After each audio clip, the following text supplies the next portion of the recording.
किए थे। फिर हम लोगों ने पढ़ा था Coulomb law in vector form. बोले Coulomb law in vector form मतलब बोले मान लो q1 वेक्टर, q1 चार्ज यहां पर है, q2 चार्ज यहां पर है, q1 ने q2 पर कितना फोर्स लगाया। तो सपोज ये दोनों पॉजिटिव चार्ज है, हम लोग देखते हैं कि अगर दोनों चार्ज पॉजिटिव है तो उनके बीच में आपस में रिपल्शन हो रहा होगा। एक पॉजिटिव है नेगेटिव है तो अट्रैक्शन हो रहा होगा, दोनों नेगेटिव है तो रिपल्शन हो रहा होगा। सेम नेचर के साथ रिपल कर रहे होंगे, अपोजिट नेचर से अट्रैक्ट कर रहे होंगे। मतलब ठीक है, तो सर ये बताओ अगर मैं डिफाइन कर दूं कि this vector is vector r, तो q1 ने q2 पर कितना फोर्स लगाया। बोले k q1 q2 by r square, ये मैग्नीट्यूड हो गया। तो मेरे को तो चाहिए प्रॉपर वेक्टर के साथ, तो क्या मैं इसको r कैप से मल्टीप्लाई कर दूं, खत्म कहानी।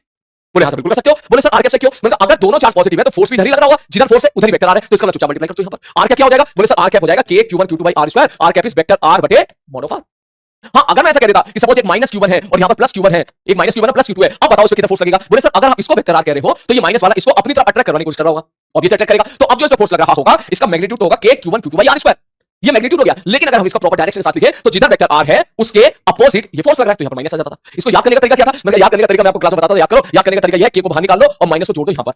मतलब मैंने कहा भैया याद करने का तरीका ये है कि तू बस ये याद रख कि पहले फोर्स निकाल ले, फोर्स निकाल ले। बोले ठीक है सर, या सीधा पहला तरीका पहले फोर्स निकाल ले और फिर देख ले अगर रिपल्शन है तो 8 हमा दे, और अगर सपोज अट्रैक्शन है तो -8 हमा दे। देख लो वेक्टर की दिशा किधर है। या फिर सीधा बोले वेक्टर में हम लोग सीधा बोल सकते हैं सर एक charge particle q1 q2 force लगाएगा दूसरे पे कितना k q1 q2 by rq into vector r, जहां पर q1 q2 को विद साइन पुट करना है और r वो वेक्टर है जिस पर आप फोर्स निकालना चाह रहे हो। r की मुंडी वहां पे रखनी है जिस पर आप फोर्स निकालना चाह रहे हो, और q1 q2 को अगर आप विद साइन पुट कर दोगे तो आपके रिजल्ट बिल्कुल सेम आ जाएंगे। तो ये शॉर्टकट तरीका, शॉर्टकट बहुत अच्छी है। मैं फिर से रिपीट कर देता हूं, q1 ने q2 पर कितना फोर्स लगाया, इसका वेक्टर फॉर्म बताओ क्या होगा। अगर आप भूल भुला गए तो आप सीधा काम करो, सीधा याद रखो k q1 q2 by r square into r cap, r cap की जगह वेक्टर r अपॉन r रख दोगे तो नीचे r क्यू चला जाएगा, ये r स्क्वायर नहीं होगा, यहाँ r क्यू हो जाएगा क्योंकि वेक्टर r है। तो आप सीधा रिजल्ट याद रखो k q1 q2 बटे r Q into vector r। बस इसमें वेक्टर r की मुंडी वहां पे रखनी है जिस पे फोर्स निकाल रहे हैं और q1 q2 को विद साइन पुट कर रहे हैं।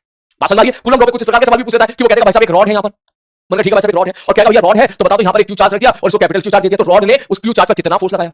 ये स्टैंडर्ड बेसिक सवाल हुआ करते थे कि भाई साहब पूरी रॉड ने उस पर कितना फोर्स लगाया वो निकाल लो। तो फिर ऐसे के लिए क्या किया करते थे, बोले सर x पे जाके यहाँ पर एक छोटा सा टुकड़ा पकड़ लो dx लेंथ का, जिसपे चार्ज मान लो कितना है dq है।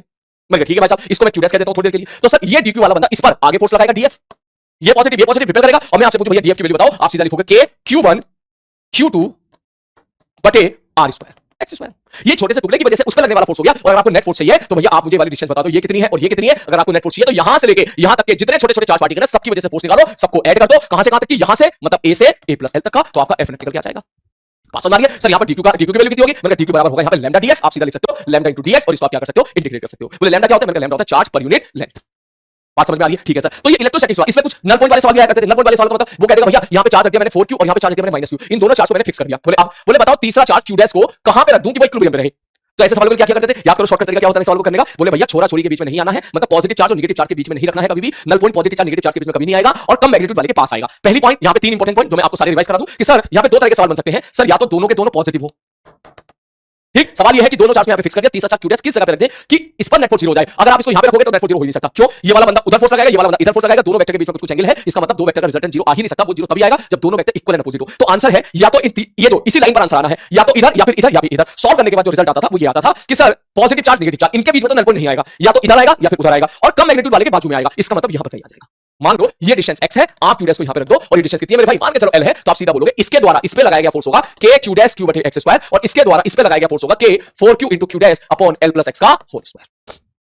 आप इसको बैलेंस करो, सॉल्व करने के बाद आंसर निकाल सकते हो। x की वैल्यू जो भी सॉल्व कर आएगी उसी प्रकार से अगर दोनों पॉजिटिव चार्ज है तो बीच में आना है, या दोनों नेगेटिव चार्ज है तो बीच में आना है। पूरे सब बीच में क्यों आना है, मतलब देख बीच में इसलिए आना है कि अगर q डैश को तो यहां पे रख देता है, सपोज ये पॉजिटिव है तो प्लस वाला इसको इधर रिपेल करेगा और ये प्लस वाला इधर रिपेल करेगा, दोनों आपस में कैंसिल आउट हो जाएंगे, पॉसिबिलिटी है। तो दैट मींस मान लो ये वाली डिस्टेंस x है तो ये वाला बंदा कितना फोर्स लगाएगा k 4q q डैश बटे x स्क्वायर और वो वाला बंदा कितना फोर्स लगाएगा k q1 q2 by l minus x का होल स्क्वायर। ये टोटल डिस्टेंस इनके बीच की अगर l है तो ये x और ये l minus x हो जाएगा। कुल मिलाकर रिजल्ट ये है, छोरा छोरी के बीच में बताओ भैया कभी भी मतलब पॉजिटिव और नेगेटिव चार्ज के बीच में नल पॉइंट नहीं आएगा और कम मैग्नीट्यूड वाले के पास आएगा। सीधी सी बात है, पास आ रही है, कम मैग्नीट्यूड वाले के क्या आएगा मेरे भाई, पास आएगा। एक मिनट रुको, ठीक है सर जी। तो ये जो सर q1 ने q2 पे जो फोर्स लगाया, q1 ने q2 पे जो फोर्स लगाया, ये टू प्रोसेस होती है। टू प्रोसेस मतलब पहले q1 ने इलेक्ट्रिक फील्ड जनरेट की होगी, उस इलेक्ट्रिक फील्ड के इफेक्ट में q2 आया होगा और q2 पे लगा होगा फोर्स। तो बेटर है कि पहले हम लोग इलेक्ट्रिक फील्ड को बढ़िया तरीके से पढ़ ले। आई होप आपने चैप्टर पहले पढ़ रखा है बेटा। ये सेशन उसी बच्चे के लिए सबसे ज्यादा इफेक्टिव रहेगा जिसने सिंसियर तरीके से पढ़ाई की है, जिसने सारी चीजें पढ़ी और वो भूल भुला गया है। अब वो जब इसको पढ़ेगा तो उसको लगेगा कि सारी चीजें बिल्कुल क्लियर हो गई है। कोई अगर बिल्कुल ब्लैंक माइंड से आएगा कि हमें तो बिल्कुल इलेक्ट्रोस्टैटिक्स नहीं आता, फिर आपको पढ़ाओ तो बेटा वो 2 घंटे के अंदर या 3 घंटे के अंदर बेटा पॉसिबल नहीं है। उसके लिए आपको लाइव क्लास में मेन क्लास में जाना पड़ेगा, या फिर वन शॉट जो 7 घंटा 8 घंटा 10 घंटे के हो वो आप प्लीज देखिएगा। ये एक रिवीजन सीरीज है बेटा, एक तरह से ये समरी लेक्चर है। पहले मैं आपको पहले क्लियर कर दूं, आप ये मत समझिए सब बेसिक से पढ़ाओ, बेसिक से बेटा, बेसिक से पढ़ाया क्लास में और 40 50 घंटे लगते हैं। सो हमारी बात, so it is a revision series, it is a summary वाली सीरीज। खैर लौट के वापस आता हूं मैं। तो यहां से हमने ये देखा कि भाई किसी q चार्ज को किसी q1 चार्ज की वजह से q2 पर फोर्स कैसे लग रहा है। बोले पहले इलेक्ट्रिक फील्ड जनरेट हुई, तो फिर हमने इलेक्ट्रिक फील्ड डिफाइन करी। हमने इलेक्ट्रिक फील्ड डिफाइन करी, बोले सर मान के चलो सर ये q1 चार्ज है, इसको मैं यहां फिक्स कर देता हूं और मैं सपोज जानना चाहता हूं a पॉइंट पर इलेक्ट्रिक फील्ड कितनी होगी। तो हमने काम किया कि यहां पर एक चार्ज q0 रखा, उसमें जो फोर्स लगता पर यूनिट डिस्चार्ज वो हमने डिफाइन कर दिया इस जगह की electric field.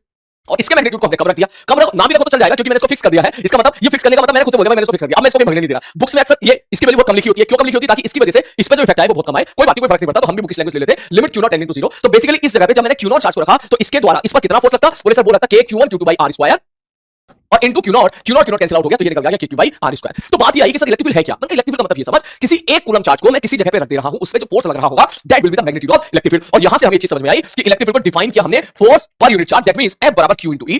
Very very important formula कि अगर मैं बोलूं किसी Q चार्ज को ऐसी जगह रख दे जहां पर इलेक्ट्रिक फील्ड E है, तो उस पर जो फोर्स लगेगा उसकी वैल्यू हो जाएगी F बराबर Q into E। और अगर Q की वैल्यू को मैं 1 कूलम मान लेता हूं तो ये बना जाएगा, इसका मतलब फोर्स का जो मैग्नीट्यूड है वो E के बराबर आ जाएगा। That means what is electric field? बोले electric field is equal to the force acting on a 1 coulomb charge particle. Charge particle अगर पॉजिटिव है तो इलेक्ट्रिक फील्ड की तरफ फोर्स लगेगा, नेगेटिव है तो इलेक्ट्रिक फील्ड के अपोजिट फोर्स लगेगा।